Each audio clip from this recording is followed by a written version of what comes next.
In this section, we are going to develop the concept of the derivative. This is the central topic for this course. We're going to develop it from an algebraic standpoint and then move it into through the calculus to get to the derivative. So let's take a look at our first topic here, which is average rate of change. The average rate of change, which I abbreviate as AROC, is the rate of change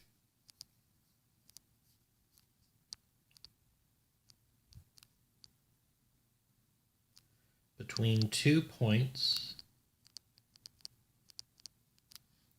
of a function.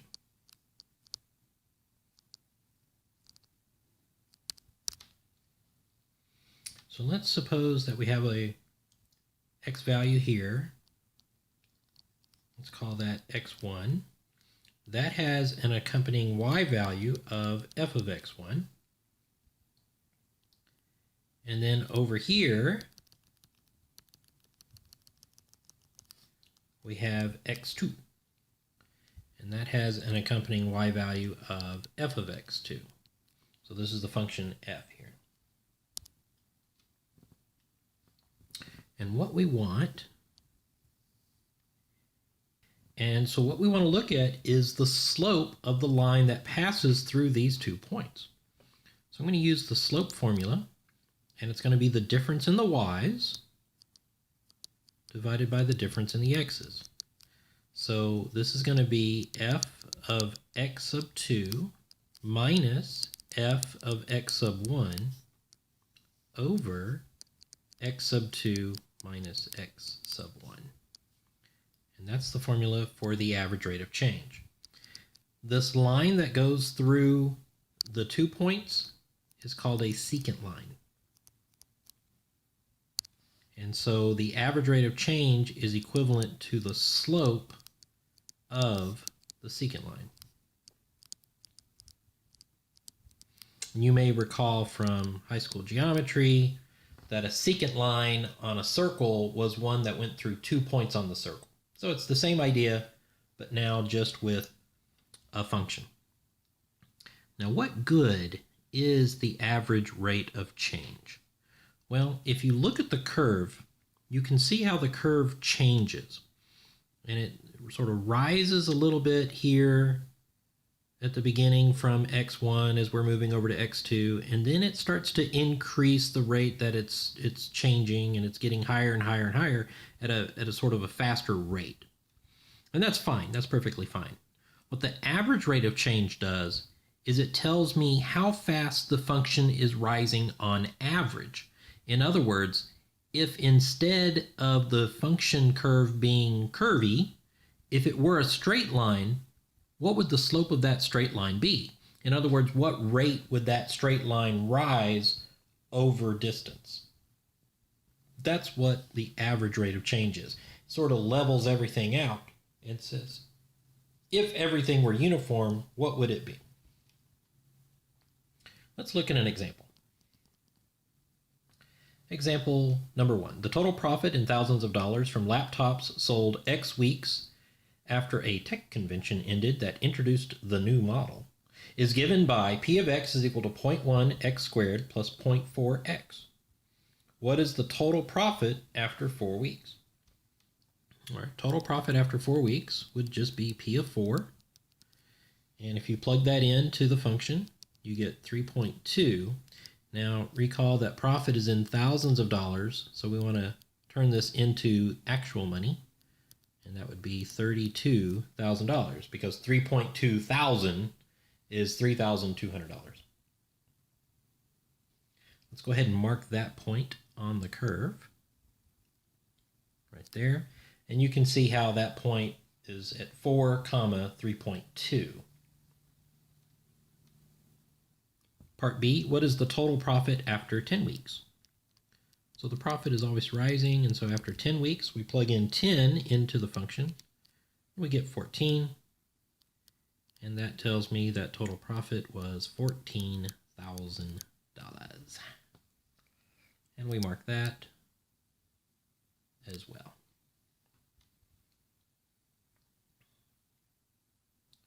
Now let's draw in the secant line. And the slope of this secant line is the average rate of change. Part C, what is the average rate of change in profit between 4 and 10 weeks? So AROC is equal to P of 10 minus P of 4 over 10 minus 4. It's just the slope formula, but we're using an actual function instead of just 2 points on a line. So this gives us 14 minus 3.2 over 6, which is 1.8. And notice I reverted back to the actual p-values. So now I need to turn this number back into thousands. So that's going to be $1,800, but this is a slope, and a slope is a rate. And what were the rate units here? Well, the top unit was dollars, and the bottom unit was weeks, right? And so that makes this unit dollars per week. Now the interpretation is straightforward. If the company had been earning more profit over this time in a uniform fashion, in other words, the same amount of profit each week, that amount of profit each week would have been $1,800. So it's the average amount of profit that they earned each week.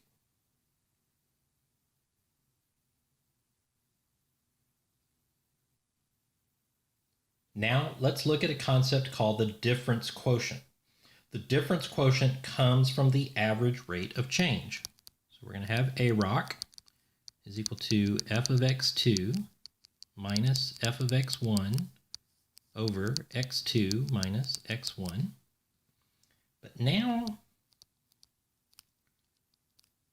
we're going to create a new variable here. We're going to let h denote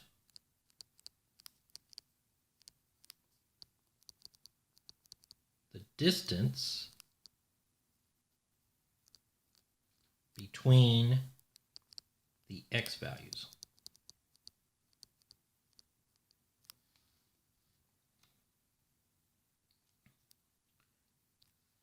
So I did have x1 here, and I did have x2 there. All right. So now we're going to get rid of those. And instead, I'm going to say that this is x. And then I'm going to denote the distance over here to the next value as h. And what does that make the x value in this second point right here? Well, it started with x. We added h. And so it's x plus h. And so my y values are now f of x and f of x plus h.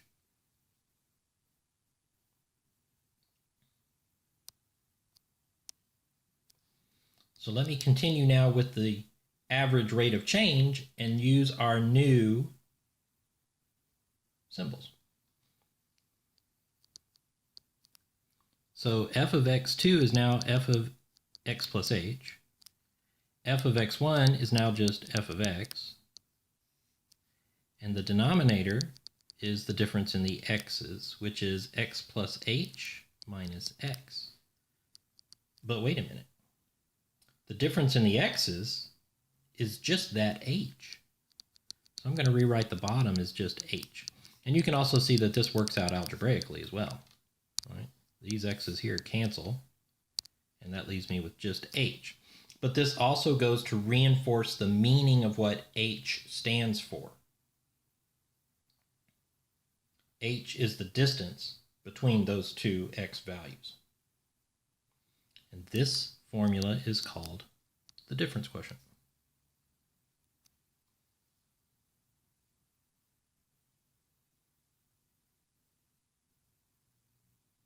Example number 2. Find the difference quotient of the laptop profit function p of x is equal to 0.1x squared plus 0.4x. Use the difference quotient to find the average rate of change in profit between 4 and 10 weeks. So it's asking for the difference quotient and then sort of a repeat of the previous answer, but with the new method. So let's write that out. The difference quotient is going to be p, because my function named is p here, of x plus h. It can be any function name that you want, but you have to use the one in the problem, right? So it's p of x plus h minus p of x over h. Now what I like to do here is use square brackets for the first one and square brackets for the second one, and then make sure that the negatives get distributed. And again, this is a function, so I'm going to plug in this entire parentheses x plus h in for the x's in my function. So this is going to be 0.1 times x plus h squared plus 0.4 times x plus h. And all of that is p of x plus h minus p of x. Well, p of x is just the function itself.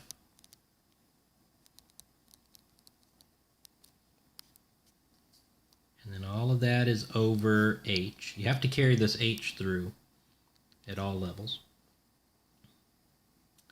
And now we're going to work out the multiplication here. So I'm going to do this on the side real quick, and then we will just know this one, because this one comes up often. X plus h squared is x plus h times x plus h, and then multiply that out, so you get x times x is x squared, x times h is hx, h times x is hx, and h times h is h squared.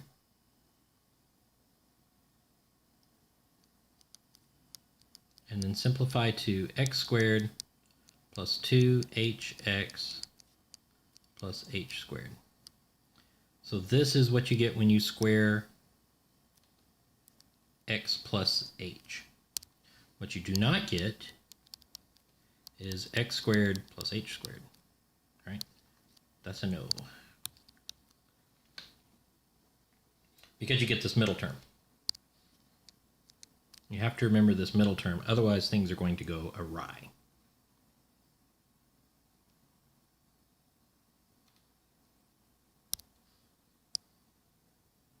All right. So we get 0.1 times x squared plus 2xh plus h squared plus 0.4 times x plus h minus 0.1 x squared plus 0.4x, all divided by h.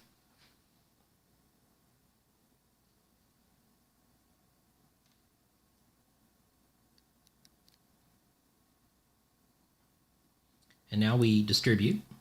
So I'm going to distribute the 0.1 to each of these, the 0.4 here, and I'm going to distribute the negative to the back square brackets here. So we're going to get 0.1 x squared plus 0.2 xh plus 0.1 h squared plus 0.4x plus 0.4 h minus 0.1 x squared minus 0.4x all over h.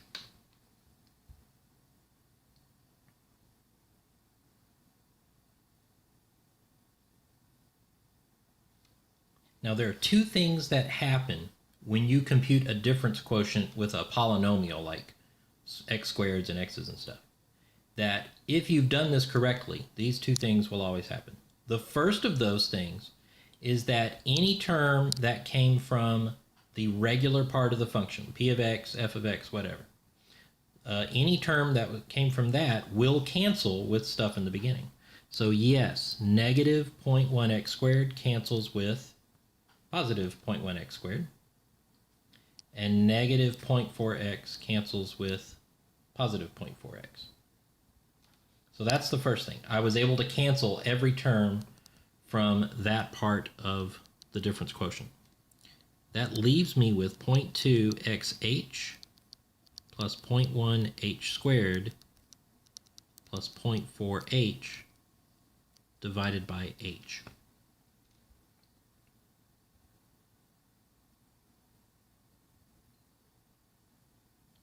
The second thing that will happen is that you'll be able to factor out an h and cancel it with the h on the bottom.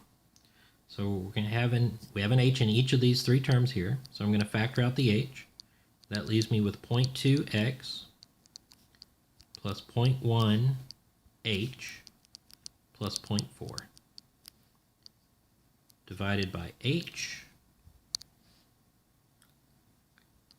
H's cancel. And that leaves me with 0.2x plus 0.1h plus 0.4. And that is the difference quotient. The difference quotient in general is a function of both the x and the h. So there's a role that both the x and the h plays in the difference quotient. Now there are some easier functions where a lot of stuff cancels and you don't get all that. But in general, do not be alarmed or surprised when you get an x and an h and it's not a number. This is the answer. This is what the answer is supposed to look like. Now, the second part of the question was use the difference quotient to find the average rate of change in profit between 4 and 10 weeks. So if we think about what this problem looks like, here's our profit function. And we had 4 weeks right here, and we had 10 weeks here, and we're trying to find the average rate of change. We can do that using this formula because the difference quotient is just the average rate of change in a different format. But the question is, what's the x and what's the h?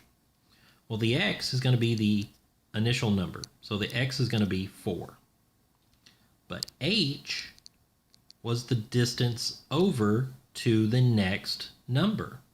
So the h is not 10, the h is actually equal to 6 because it's the distance between 4 and 10.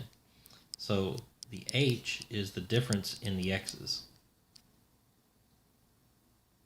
Now if you plug in x is equal to 4 and h is equal to 6, let's see what we get. So the average rate of change is equal to 0.2 times 4 plus 0.1 times 6 plus 0.4.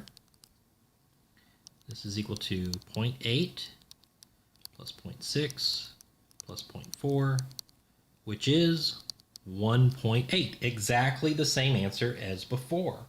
And then we interpret this again as $1,800 per week. So the difference quotient and the average rate of change are exactly the same. They're a different formulation of the same idea, and it's this difference quotient one that we're going to use more in calculus, whereas you would use the average rate of change formula in algebra.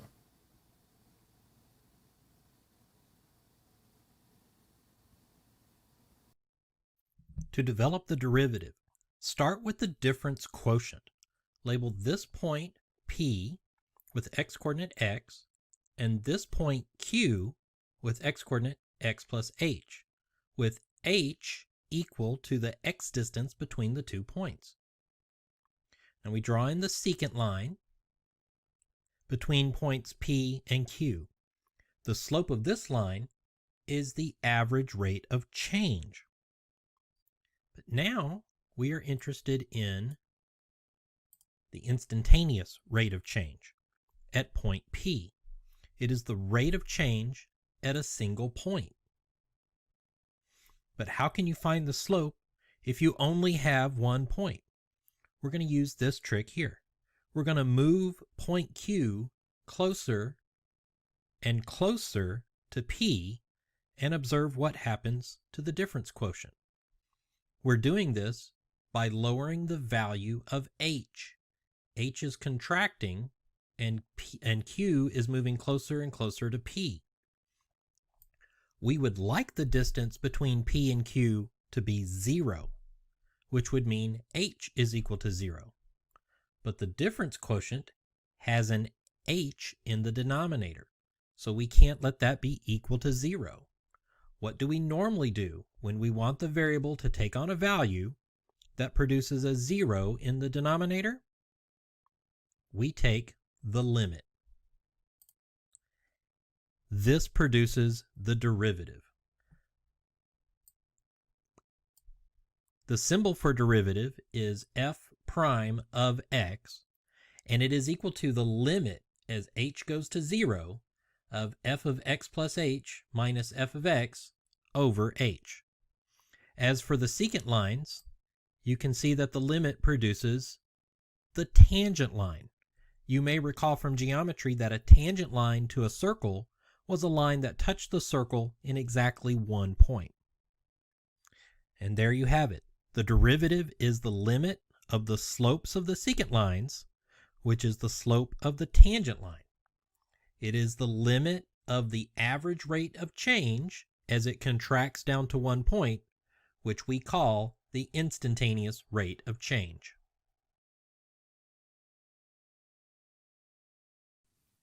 Example 3.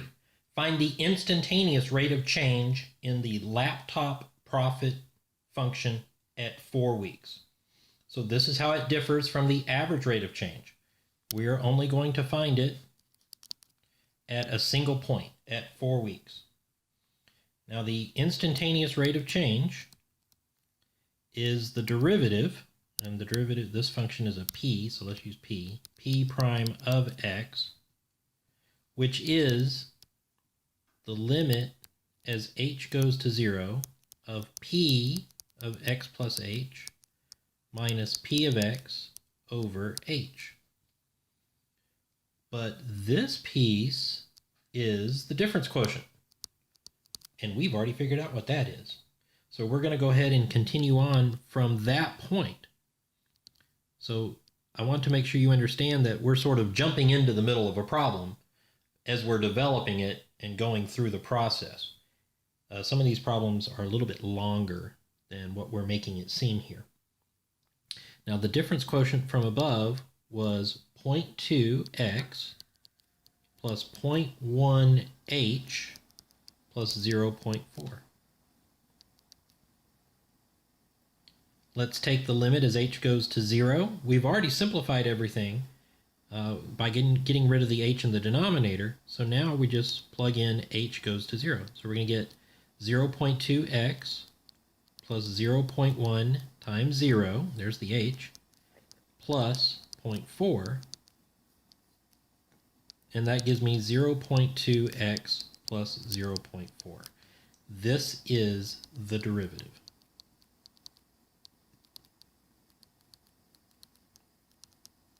And the derivative is used to find the instantaneous rate of change at any point x that I would like. That instantaneous rate of change is the slope of the tangent line.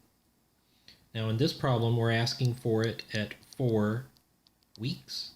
So we're going to plug in 4 into the derivative. So p prime of 4 is 0.2 times 4 plus 0.4, and that's equal to 1.2. Again, this number needs interpretation. That interpretation is $1,200 per week. It's still a rate of change. It's still a slope. So it has units that look like slope, dollars per week.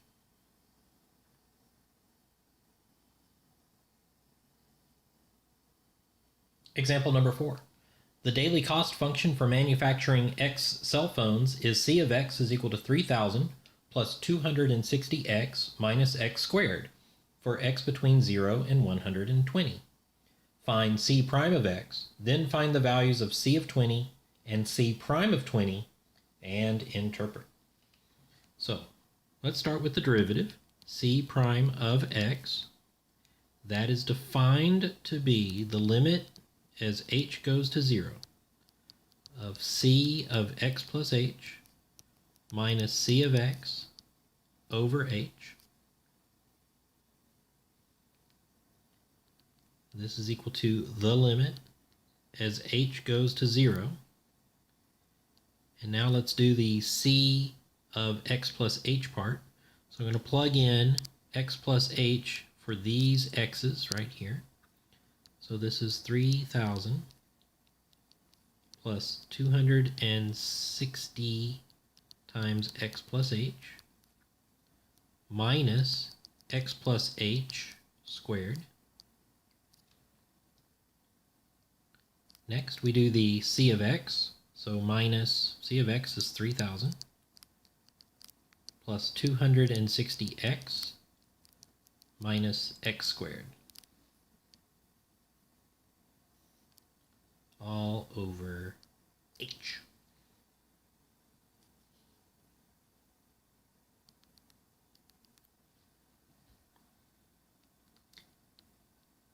Now let's distribute and multiply some things out.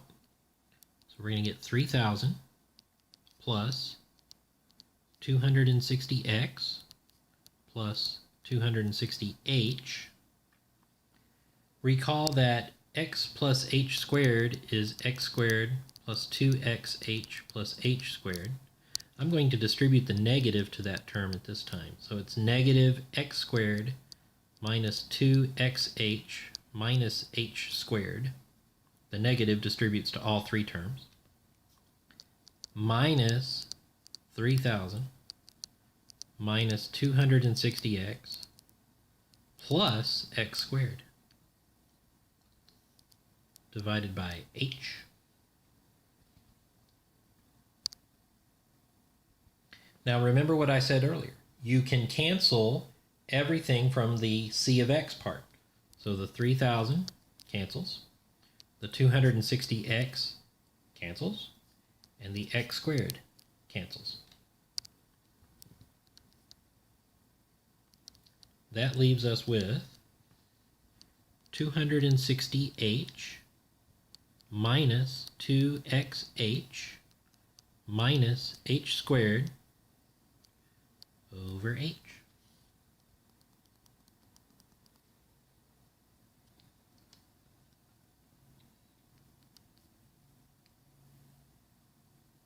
Factor out the h.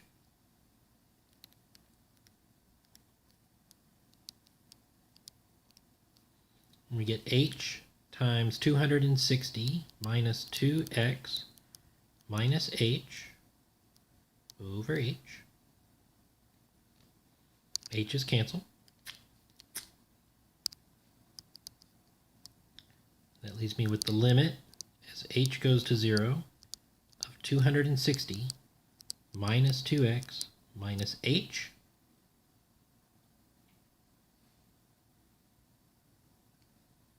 and then we take the limit. So it's 260 minus 2x minus 0, that's the h going to 0, and that's equal to 260 minus 2x. So that is the derivative of the c function. It tells me how the cost is changing at each individual point.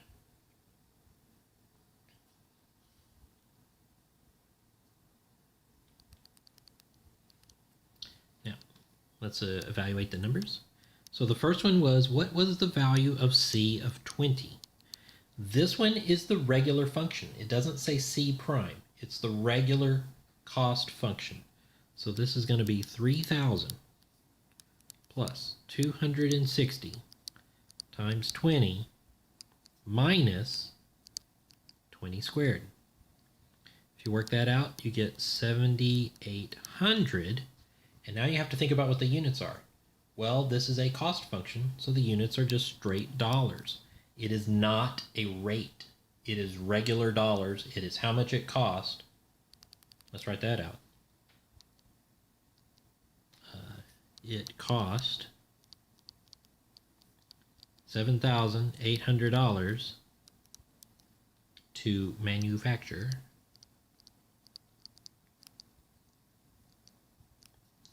20 cell phones.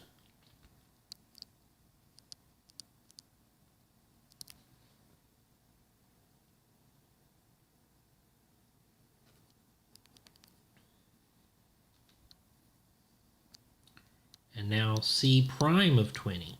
This is the derivative, and it tells me the rate of change. So we plug 20 into C prime, so we get 260 minus 2 times 20, and that is $220 per cell phone.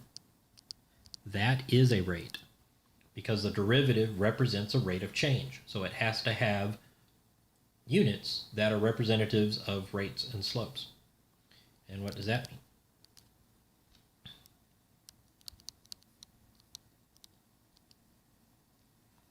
At a production level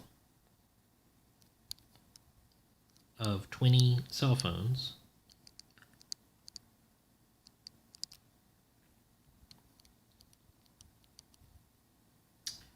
cost is rising at $220 per cell phone. So the interpretation is still a complete sentence, but it takes into account both what level of production we are at, 20 cell phones, how is the cost changing, rising, falling, increasing, decreasing. All these are good words.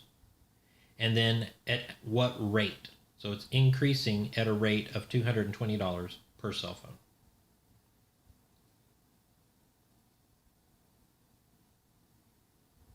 Let's take a look at the graph on GeoGebra. So here you can see I've graphed this in GeoGebra. You can see the point represents the C of 20, 7,800, and the tangent line represents the rate of change. The slope of this tangent line is 220, which represents that the cost is rising at $220 per cell phone.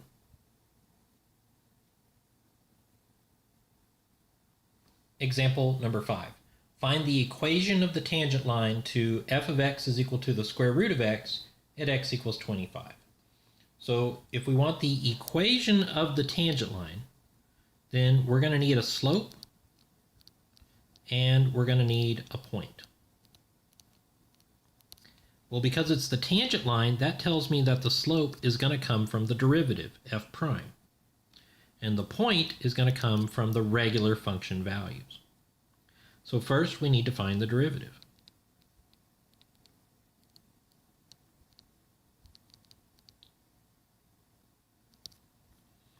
So f prime of x is equal to the limit as h goes to 0 of f of x plus h minus f of x over h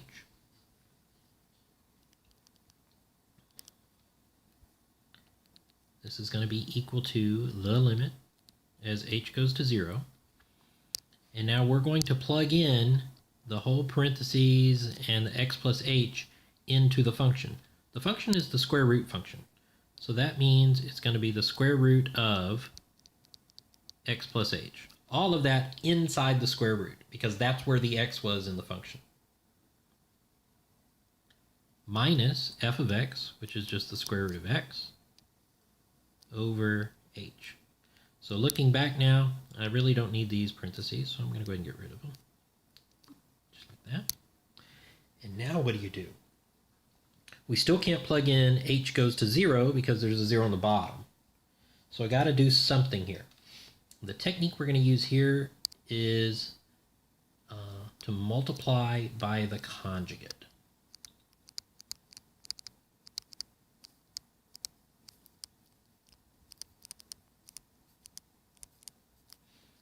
conjugate is when you take basically the same item that you have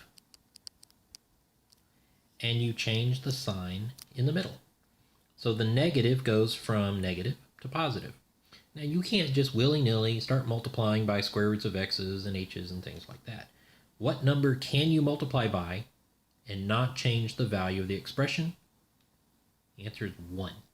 So what you do is you pick up this conjugate and you divide by itself.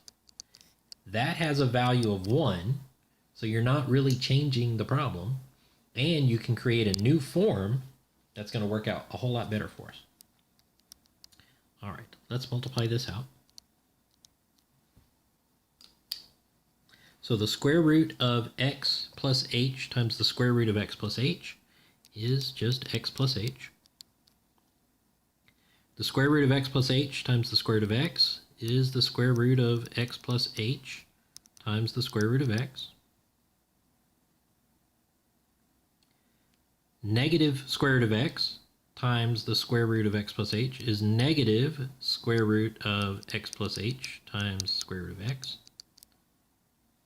And the negative square root of x times the positive square root of x is negative x. All that divided by the product in the denominator. Now, our goal here is to get rid of this h right here.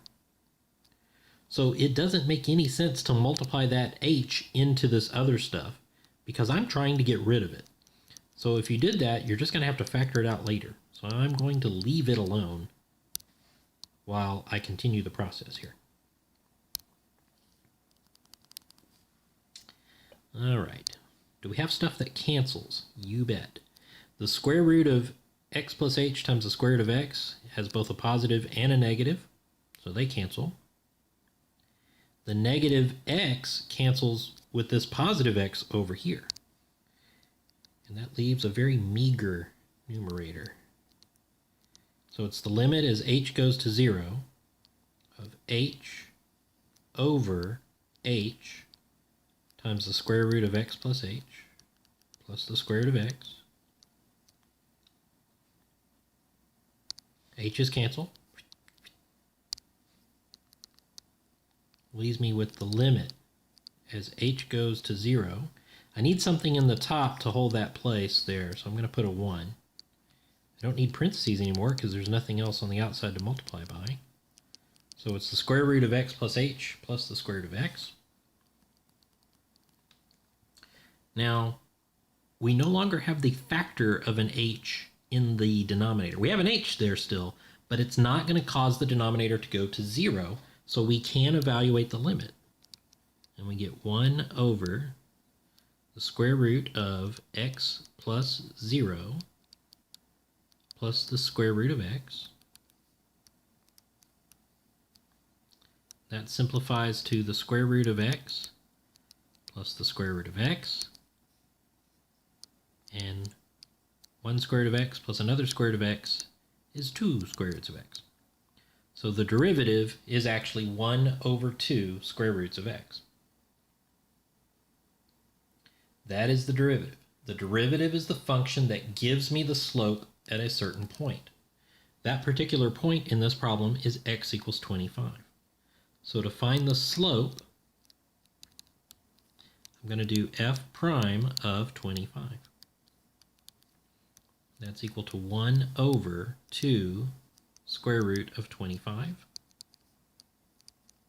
which is equal to 1 over 2 times 5. Square root of 25 is 5, and that's 1/10. So my slope is 1/10.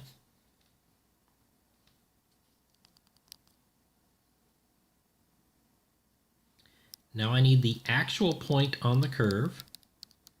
So we go to the regular function. F of 25 is the square root of 25, which is 5. That tells me that the point is 25, 5.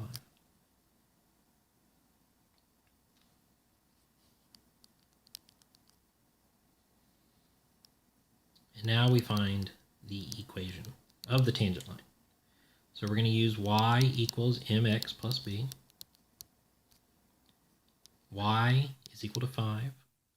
m is the slope, that's 1/10. 25 is the x-coordinate, and now I need the b, which is the y-intercept.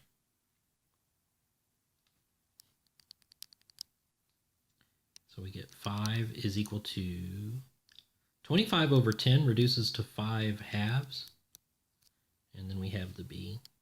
So then b is equal to, well, 5 minus 5 halves is just another 5 halves. And that gives us the y-intercept. So we have y is equal to the slope 1/10 times x plus 5 halves.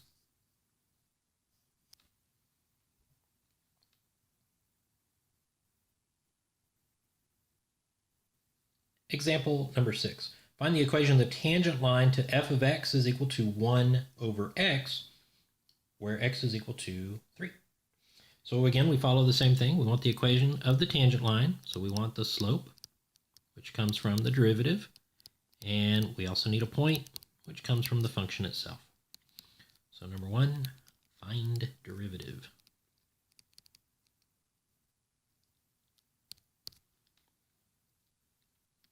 So f prime of x is equal to the limit, as h goes to 0, of f of x plus h minus f of x over h. And so this is equal to the limit as h goes to 0. Now there's only an x in the denominator, so the x plus h goes down in this denominator. So it's 1 over x plus h minus f of x, which is 1 over x, over h. And now what do? Well, there's nothing we can factor. We've still got to try to get rid of this h somehow. We're going to have to pull out another trick. So the trick this time is to clear what I call the little denominators. Those little denominators are the x plus h and the x in the little fractions in the numerator. The way we clear them is by multiplying by them. So I'm going to multiply by x times x plus h. Again, you can't just multiply by stuff arbitrarily. You can multiply by 1, so I'm going to multiply by this over itself.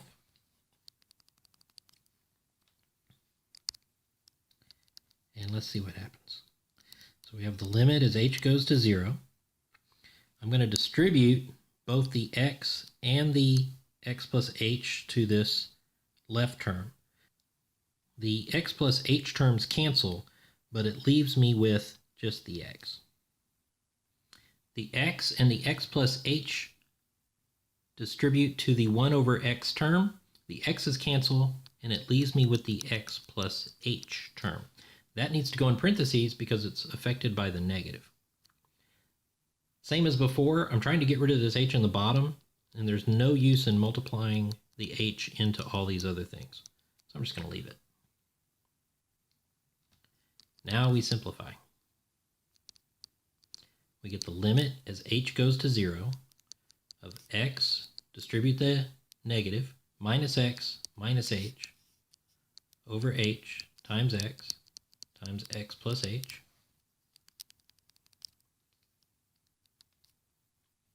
The x's cancel, leaving me with the limit as h goes to 0 of negative h over h times x plus h.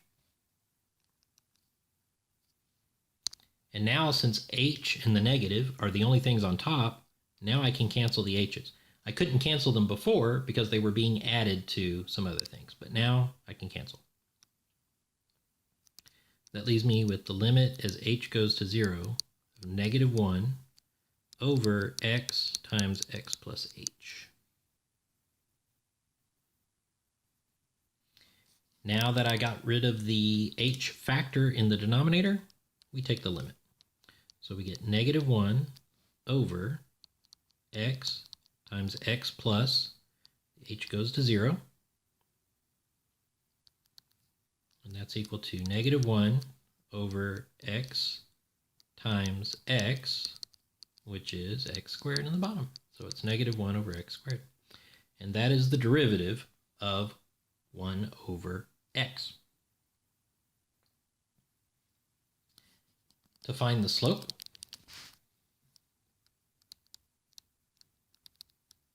I evaluate the derivative at 3. So this is negative 1 over 3 squared, which is negative 1/9.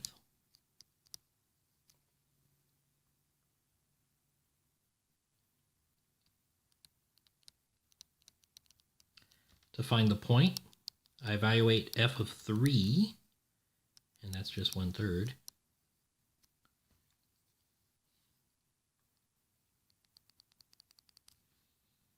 That gives me the point 3, 1/3. And now to find the equation. We have y equals mx plus b. So 1/3 is equal to negative 1/9 times the x value of 3 plus b.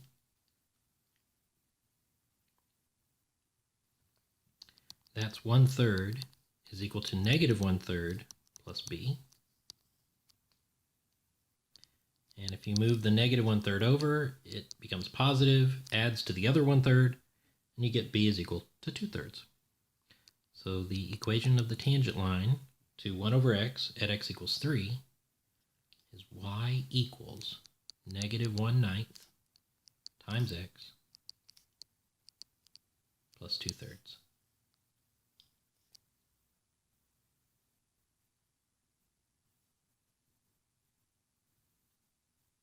Example 7. The population P of a city in thousands of people, X years since the year 2010, is shown in the graph. The tangent line at X equals 4 is also shown. Find the values of P of 4 and P prime of 4 and interpret. So P of 4 is the actual Y coordinate where X is equal to 4. So we have this dot right here. Looks like it's about right there. I'm going to go ahead and say that that's 3.8. It's not exactly on the lines or anything, so we do the best we can. So we're going to say 3.8. Now, that's the function value that this function tells me. The interpretation has to do with population and people, and we got to take into account the thousands and stuff. So the interpretation is the population in, now what year would this be? X is 4. X is the number of years since 2010. That's going to be 2014. So the population in 2014 was, and now this is thousands of people. So we're going to say 3,800 people, 3,800 people. Perfect. Next, we want to find P prime of 4. This is the derivative. The derivative is the slope of the tangent line. And the tangent line is sitting right there. So we want to find the slope of this line. So the best way to find the slope of a line, if it's convenient and works out for the function that you have here, is to do the rise over run type stuff. Well, the run can just be 1. So I'm going to run 1. And then I'm going to see how far I rise. And I rise to about right there. Well, that's looks like it's in the basic same point relative between the grid and stuff. It's just up by 2. So we're going to go ahead and say that that's 2. So P prime of 4 is 2 over 1, which is 2. Right? Now I chose to use 1 on the bottom, which is perfectly fine, perfectly legitimate. Maybe you can't do that. What if you had gone over 2?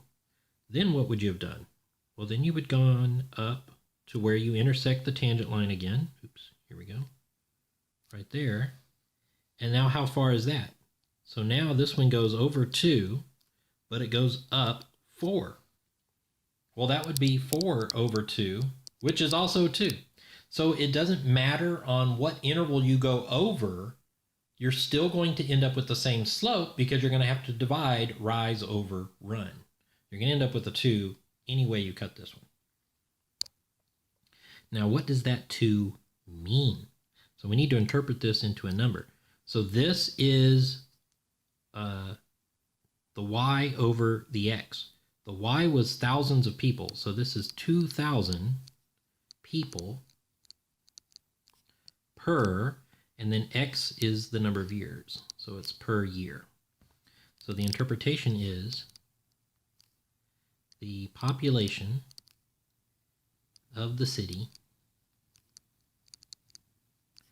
in 2014 is increasing at 2,000 people per year. So they're going through a boom. I don't know what happened at this place, but it's on the rise. You know what I'm saying? I mean, it only had 3,800 people to start with, but 2,000 people per year, it's pretty good. So again, the interpretation needs to include the reference to the period in time, 2014. It needs to include the description of the item that we're assessing, the population, how that item is changing, it is increasing, and at what rate is it changing? 2,000 people per year. Now, one little bit of warning. Had this been, had this been -2 for the slope, then we would have said that it's -2,000 people per year. But when you do the interpretation, you would have said something like it's decreasing at 2,000 people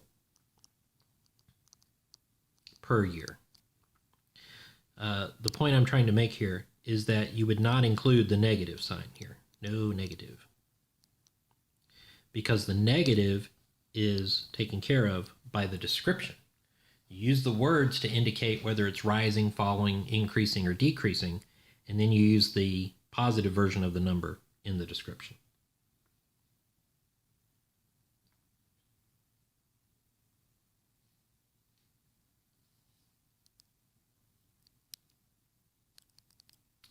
Lastly, example number 8. Categorize each of the following as an average rate of change, an instantaneous rate of change, or neither. Okay. So first, let's talk about what the difference between an average rate of change and an instantaneous rate of change is. It's basically broken down into these two little concepts. The average rate of change needs to take place over 2 different points. The instantaneous rate of change takes place over 1. Neither is not a rate of change at all. All right. So what you have to do is read these and determine if it's a rate of change at all, and if it is sort of over 2 different points in time, or 2 different units, that would be the x's, or if it's happening at one single point in time, one single place, where that would be an instantaneous rate of change.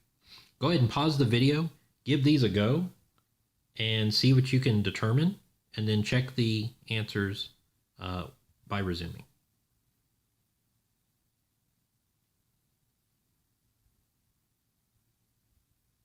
All right, example A, your car's speed on a trip from San Antonio to Houston. So in this case, the speed of your car on a trip from San Antonio to Houston would be an average rate of change, because it takes place over a time period of about 3 to 4 hours, depending on traffic, on I-10. And then the speed that you're talking about, if you say, well, what was your speed from San Antonio to Houston? Oh, you say, it's about 72 miles per hour. Well, you weren't going 72 miles per hour for the whole trip, I doubt, right? You're going a little faster, you're going a little slower, but that would be the average rate of change. So that's your car's speed over that.